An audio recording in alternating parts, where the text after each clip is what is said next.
So hello everybody, welcome to my new vlog. So आज के video में हम डिस्कस करने वाले हैं क्लास 4th का इंग्लिश का चैप्टर दिलीप का हम लोग सेकेंड पार्ट करने वाले हैं। So without wasting any time let's get started. Section 2, what is an olive ridley turtle. तो यहाँ पर एक क्वेश्चन पूछा जा रहा है कि ऑलिव रिडली टर्टल क्या है। What is an olive ridley turtle?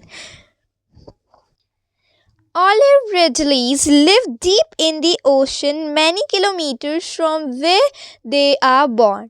जो ऑलिव रिडली टर्टल्स हैं वो ओशन में बहुत नीचे रहते हैं, many kilometers from where they are born, और इतना नीचे रहते हैं, इतने बहुत किलोमीटर दूर रहते हैं जहाँ पर वो बॉर्न हुए होते हैं उस प्लेस से। They return to their birthplace after 10 or 15 years to lay eggs. वो अपनी बर्थ प्लेस पे 10 से 15 साल बाद आते हैं अंडे देने के लिए।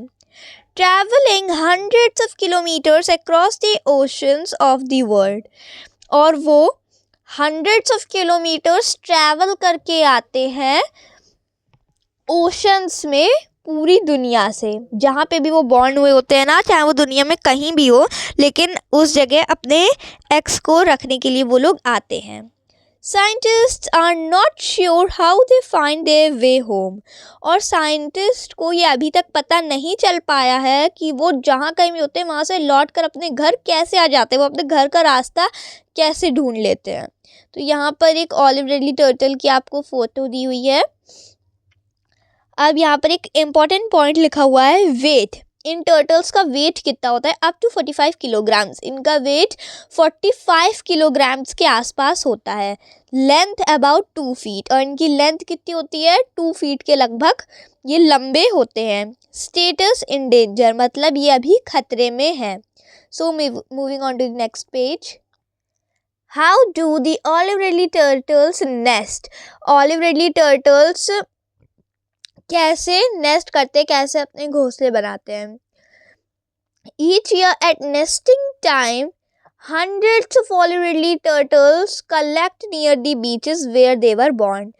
तो नेस्टिंग टाइम के समय, मतलब जब उन्हें अपने एग्स देने होते हैं, उस समय हजारों की संख्या में जो ऑलिव रिडली टर्टल्स हैं वो बीच के किनारे पे आ जाते हैं जहाँ वो बॉर्न हुए होते हैं। The females come ashore in large groups to dig holes in the sand in which they lay as many as 100 eggs. और जो फीमेल टर्टल्स होते हैं वो आते हैं बीच के किनारे एक बड़े से ग्रुप में। किस लिए आते हैं? होल्स बनाने के लिए सैंड में, जिसमें वो हजारों की संख्या में अंडे रखते हैं। This group nesting is known as arribada. और ये जो ग्रुप नेस्टिंग होती है, वो जो एक ग्रुप में एग्स देते हैं, उनको हम लोग क्या कहते हैं? Arribada. They then return to the sea, और फिर वो वापस समुद्र में चले जाते हैं।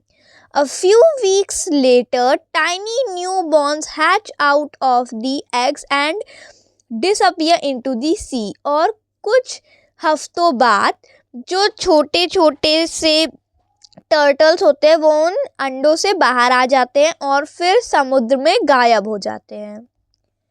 Third question, Where and when can we see the olive ridley turtles nest? हम कब और कैसे जो ऑलिव रिडली टर्टल्स हैं उनके घोंसले देख सकते हैं? There are only 3 places in the world. There are only 3 places in the world today where we can still see large Arabidas. यहाँ पर वर्ल्ड में अब केवल 3 जगह ही बची हैं जहाँ पर हम बड़े बड़े एरिबेडास देख सकते हैं। कौन सी है वो जगह? Orissa, Mexico and Costa Rica. Orissa में, मेक्सिको में और कोस्टा रिका में ही हम देख सकते हैं। In India, smaller groups of turtles nest in many places on the eastern coast and some places on the western coast. India में छोटे छोटे ग्रुपों में टर्टल्स बहुत जगहों पर रहते हैं। कहाँ पे रहते हैं? ईस्टर्न कोस्ट की साइड और वेस्टर्न कोस्ट की तरफ भी कुछ जगहों पर रहते हैं। In India nesting takes place between December and March. India में ये जो टर्टल्स का एग देने का प्रोसेस होता है ये दिसंबर से मार्च के बीच में ही होता है। The eggs take about 48 days to develop. और ये जो एग्स हैं ये डेवलप होने में लगभग 48 days लगाते हैं। Hatching usually takes place after sunset. और जो हैचिंग है वो यूजुअली सनसेट के बाद ही टेक प्लेस होती है। मतलब जो न्यू बॉर्न बेबीज़ है वो सनसेट के बाद ही यूजुअली बाहर आते हैं। Okay, so fourth question, how would it matter if sea turtles disappear from Earth. कैसा होगा अगर अर्थ से जो सी टर्टल्स है वो गायब हो जाए। Sea turtles are an important part of the food chain both in sea and on land. जो सी टर्टल्स हैं वो फूड चेन में एक इम्पॉर्टेंट रोल प्ले करते हैं। जो सैंड में भी जो रहते, सैंड में भी और मतलब सी में भी और लैंड में भी, मतलब जो हमारी फूड चेन चलती है उसमें वो जो वाटर एनिमल्स होते हैं उनमें भी कनेक्टेड होते हैं उनके साथ भी, और लैंड एनिमल्स के साथ भी फूड चेन में वो कनेक्टेड होते हैं। Scientists are only just starting to understand what will happen if these turtles disappear. और जो साइंटिस्ट हैं वो इसके बारे में बस शुरू ही करने वाले हैं कि अगर टर्टल्स डिसअपियर हो गए, गायब हो गए तो क्या होगा। For example some turtles feed on sea grasses. जैसे कुछ टर्टल्स जो होते हैं वो समुद्र के अंदर की जो घास होती है उस पे जीवित रहते हैं, उसे वो खाते हैं। If these turtles were not there then the grasses would become overgrown and diseased. अगर ये टर्टल्स नहीं होंगे तो जो ग्रास है वो वहीं उगती रहेगी और फिर वो पूरी सतह को कवर कर लेगी और वो फिर ख़राब भी हो सकती है, तो उससे पानी के अंदर डिजीज़ेस भी फैल सकती हैं।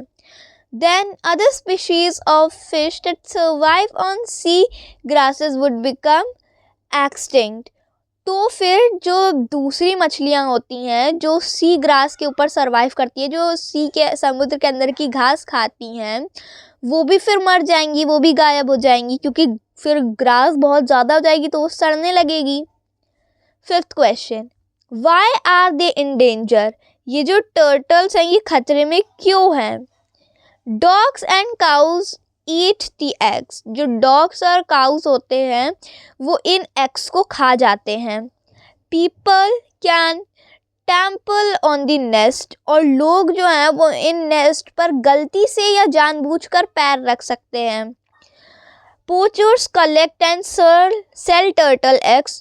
और जो पोचर्स होते हैं वो टर्टल एग्स को कलेक्ट करके फिर बेचते हैं। Newborn turtles get confused by city lights and head away from the sea. और जो न्यूबॉर्न टर्टल्स होते हैं वो कंफ्यूज हो जाते हैं, सिटी की जो लाइटिंग होती है उससे वो कंफ्यूज हो जाते हैं और फिर वो समुद्र से दूर हो चले जाते हैं। Some get caught by cars, crushed by cars. कुछ कारों के नीचे दब जाते हैं। इन दी सी overfishing, fishing nets and garbage are the greatest threats. और समुद्र के अंदर overfishing मतलब ज़्यादा मछलियाँ पकड़ना, ये एक रीज़न है। दूसरा क्या है, fishing nets and garbage are the greatest threat। और जो fishing nets होते हैं उनमें ज़्यादातर कछुए पकड़े जाते हैं। और दूसरा क्या है, गार्बेज की वजह से भी कई कछुए पानी के अंदर ही मर जाते हैं। तो ये सबसे ज़्यादा बड़ा थ्रेट है इनके गायब होने में। Now moving on to the next page. Sixth question, what can I do. मैं इसके लिए क्या कर सकता हूँ। Don't throw rubbish into the ocean. कुछ भी गंदा या कूड़ा समुद्र में मत फेंको। Many turtles die each year from eating plastic bags and they mistake for their favorite food jellyfish. बहुत सारे टर्टल्स जो होते हैं वो हर साल प्लास्टिक बैग्स खाने की वजह से मर जाते हैं, क्योंकि वो एक मिस्टेक कर देते हैं। उनका जो फेवरेट फूड होता है वो जेलीफिश होता है, तो वो प्लास्टिक बैग्स को जेलीफिश समझ के खा जाते हैं। डोंट बाय टर्टल प्रोडक्ट्स और keep turtles as pets. Turtle से बने हुए प्रोडक्ट्स को मत खरीदो और टर्टल्स को पेट्स की तरीके मत रखो। Support organisations that work to save the turtles. जो ऑर्गेनाइजेशंस, जो संस्थाएं टर्टल्स को बचाने के लिए काम करती हैं, उनको सपोर्ट करो। विजिट द वेबसाइट http://sstcn.org/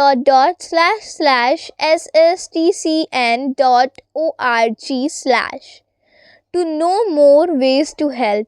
और आप इस वेबसाइट पे भी जा सकते हो टर्टल्स को हेल्प करने के लिए और वेज जानने के लिए आप इस वेबसाइट पर जा सकते हो। So this ends your chapter. I hope आपको चैप्टर क्लियर होगा। अगर आपको चैप्टर में कोई भी डाउट हो तो आप मुझसे कमेंट में पूछ सकते हो। So thank you so much for watching. अगर वीडियो पसंद आया हो तो प्लीज़ वीडियो को लाइक करना और चैनल पे नए हो तो चैनल को सब्सक्राइब करना। Thank you so much for watching. Bye.